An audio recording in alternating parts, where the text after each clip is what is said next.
Hello,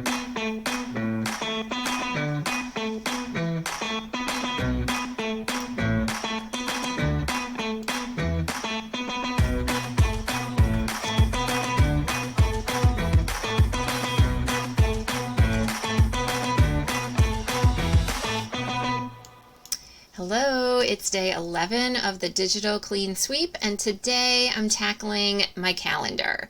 Right now, our focus is primarily on cleaning up for the summer, but I also want to share a few ideas to be prepared at the beginning of the next school year. So we're going to start by opening up our calendar view. You can do this a few ways. We can snag it right here from the sidebar in our Gmail and then just pop it open in a new tab. You can click on the waffle and scroll down and find your calendar, or you can actually type calendar.google.com in your address bar. So I typically just pop it out from the sidebar. That's my usual strategy.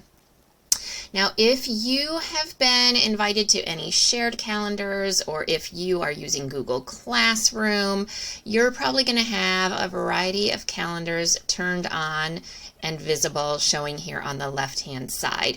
And these may or may not be making an impact on your overall calendar view.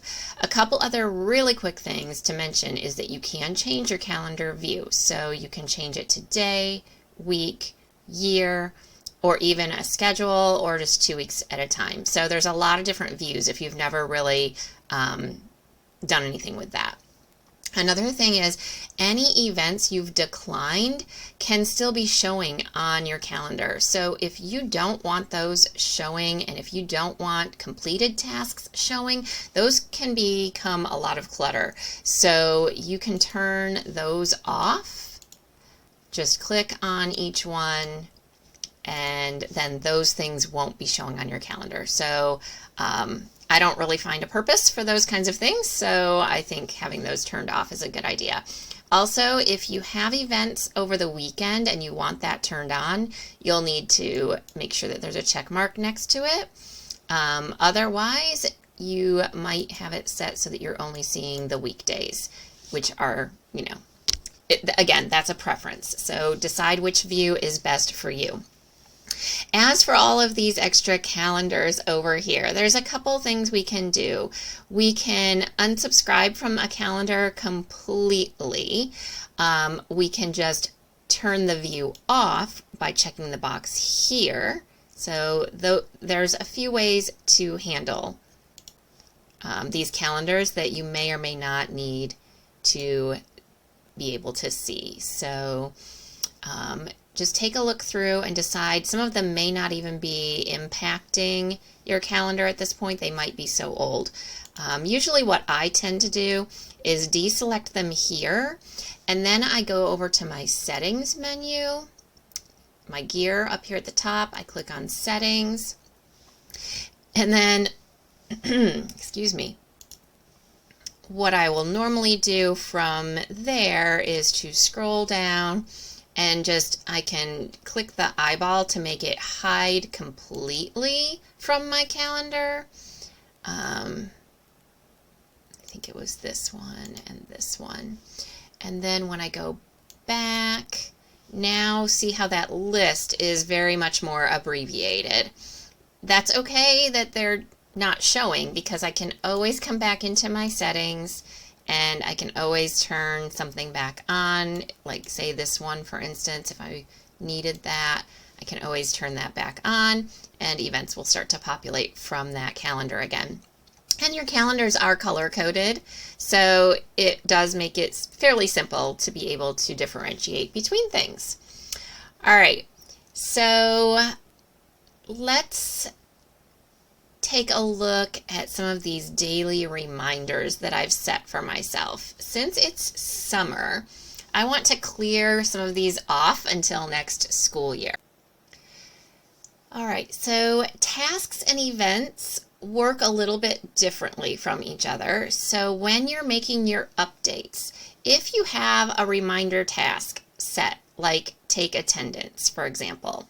So I have a tendency to forget to take my attendance. So I have this reminder set as a recurring daily task. But of course, during the summer, I don't need to do that. So I can just click on that task and I can delete that task. And I'm going to choose to delete it for this and following tasks. So that should clear my calendar of all of those tasks. All right. And so now when I look at July, yep, those tasks are gone. Now I'm going to go ahead into August. I'm going to go to August because school starts back in August. And I'm going to need that reminder again. So I am going to just click and make a task. And if taking attendance is an issue for you and you want to get yourself ready and prepared, then maybe you want to go ahead and add this with me right now. I'm going to remind myself to do this by 11:30 in the morning each day. So I need this to repeat daily, every weekday, Monday to Friday. Okay, and I'm going to click Save. And now that has started to populate each day, and I'll be able to just click on it and mark it complete when I've done it. So that's a super handy strategy for making sure that you complete the things if you have a tendency to forget them. Now, I also have a reminder for myself to turn in lesson plans. And again, that is a task. So if I want to edit that, I'm going to delete the task. I'm going to delete this and all the following tasks. And then I'm going to go back to August. And I'm going to set my reminder for Thursdays to turn in lesson plans. So think about any tasks that you have that are repetitive. For me, this is weekly on Thursdays. Okay. And then that is all set for the next school year, but my summer month is much cleaner. You might also have some club meetings from the school year that you've supervised or committee meetings. You can see this one from June 6th was on my calendar, but we really didn't have that meeting. So what you can do for things like that, if you're in charge of that meeting, if that's your calendar event, you can edit that and let's see, we can just change the date for these. I'm going to scoot this one over to September. That'll be our first meeting date. And then I'm going to leave it as monthly on the first Friday. This was set to stop in July originally. Okay, interesting. I wonder why I did that. Huh. Okay, so I'm going to have this be, I'm going to customize this, and I'm going to have it stop in May. Our last one will be May 2026, and it will be May 1st. So done. All right, and then save. And I do not need to send that to the calendar guests. It will simply correct itself. So those are some strategies.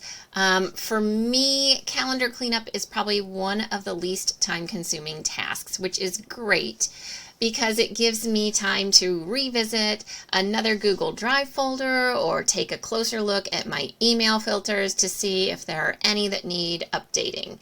So if you find yourself with some extra time today, consider spending that time on one of the tasks from days 1 through 10. Tomorrow we'll assess some of the tools we use to track our daily tasks. See you then.